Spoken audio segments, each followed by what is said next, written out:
Hello everyone, welcome back to our channel. তো এখন আমি বানাবো, আজকে একটা রেসিপি শেয়ার করবো, সেটা হচ্ছে ছাতুর পরোটা।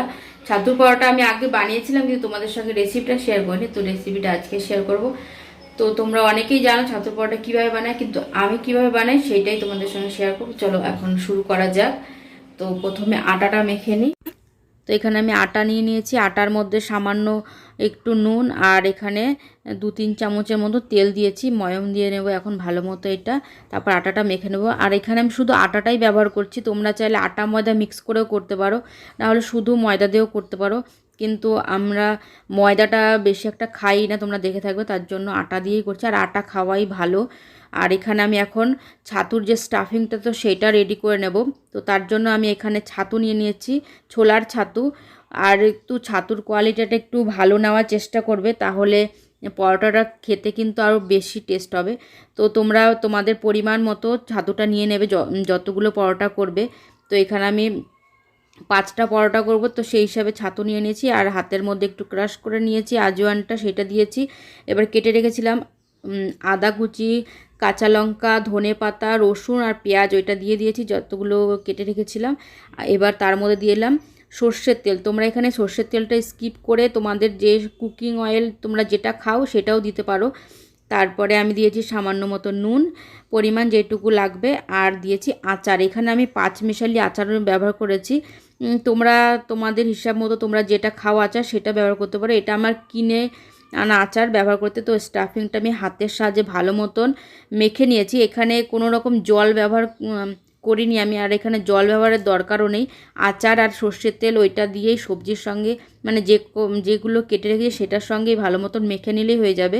তো এটা ভালো মতন মেখে নিয়েছি। এখন আটাগুলো এরকম বাটির মতন শেপ করে নেব, যেন স্টাফিংটা ভালো মতো এর মধ্যে ভরে যায়।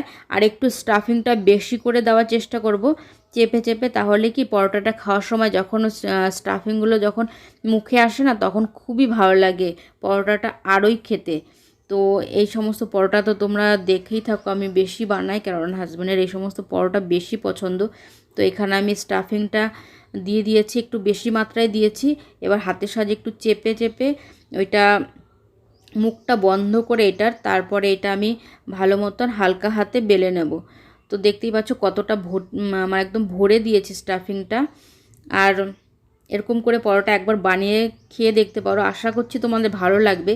তো এই পরোটাটা তোমরা দই দিয়েও খেতে পারো, এই আবার আচার, মানে যে আচারটা দিয়ে করলাম সেই আচারটার সঙ্গেও খেতে পারো। এই সমস্ত পরোটার তরকারির থেকে কিন্তু এই সমস্ত জিনিস দিয়ে বেশি ভালো লাগে। তো আমরা তো দই দিয়েই বেশিরভাগ খাই, দই দিয়ে আমাদের বেশি ভালো লাগে। এখন আমি ওইটা স্টাফিংটা দেখতেই পাচ্ছ ভালো মতন ভরে একদম মুখটা ভালো মতো বন্ধ করে দিয়েছি। আর এরকম করে করে দেখবে একবার, তোমাদের পরোটা মানে ভালোই হবে। আর এরকম হালকা হাতে একটু বেলে নেবে, তাহলে ওইটা স্টাফিংটা বেরোবেও না। তো আরও দেখতেও ভালো লাগবে, খেতে তো ভালোই লাগবে। আর হালকা হাতে বেললে কি ওইটা দেখতে ভালো লাগে। আর এই পরোটাগুলো বেশি বড় করারও দরকার নেই, কারণ বেশি বড় করতে গেলে স্টাফিংগুলো যেহেতু ঝুরঝুরে বেরিয়ে যাওয়ার চান্স আছে। আর সামান্য একটু যদি বেরিয়ে যাও তাতেও তো কোনো সমস্যা নেই, কারণ এটা আমরা ডোবা তেলে ভাজবো না, এটা হালকা করে পরোটাই ভাজবো হালকা তেলে, তার জন্য একটু বেরিয়ে গেলেও কোনো সমস্যা নেই। তো একটা হয়ে গেছে, তোমাদের দেখাতেই ভুলে গেছি যে ভাজাটা। তো এখন আমি দ্বিতীয়টা ভাজবো, তো সেটা দেখিয়ে দিচ্ছি তোমাদের। আর আমি কিন্তু পরোটাগুলো বেশিরভাগ সময় না, সব সময় আমি তেল দিয়েই ভাজি, রিফাইন অয়েল দিয়ে। তোমরা চাইলে এটা ঘি দিয়েও ভেজে নিতে পারো, কিন্তু আমি সবসময় তেল দিয়েই ভাজি। আর এটা একদম হালকা তেল দিয়ে, দেখতেই পাচ্ছ কোনটুকু তেল দিয়েছি, এইটুকু তেল দিয়ে পুরো ভেজে নেব এপিট ওপিট করে। তো আমার পরোটা বানানো কমপ্লিট হয়ে গেছে। তো তোমরা জানিও কমেন্ট করে আমার ছাতুর পরোটার রেসিপি তোমাদের কেমন লাগলো। যদি ভালো লেগে থাকে তাহলে ছেড়ে যাওয়ার আগে একটা লাইক, কমেন্ট, শেয়ার আর সাবস্ক্রাইব করে দিও চ্যানেলটা, যারা নতুন বন্ধু এসছো। সবগুলো বানানো হয়ে গেছে। এবার হাজব্যান্ডকে দিয়ে আজকে আর রিভিউ দিয়ে হলাম না, কারণ হাজব্যান্ড অনেকটাই ব্যস্ত ছিল আজকে। মানে আজকে ছিল ঘরে থাকা অবস্থায় আমি বানালাম। বেশিরভাগ দিন তো উনি অফিস থেকে আসে তারপরে খায়। আর শেষে তোমাদের শুধু একটু বাই বলে যাবে, তাছাড়া আজকে রিভিউটা দিতে পারলাম না। তো চলো আজকের মতো বাই বাই।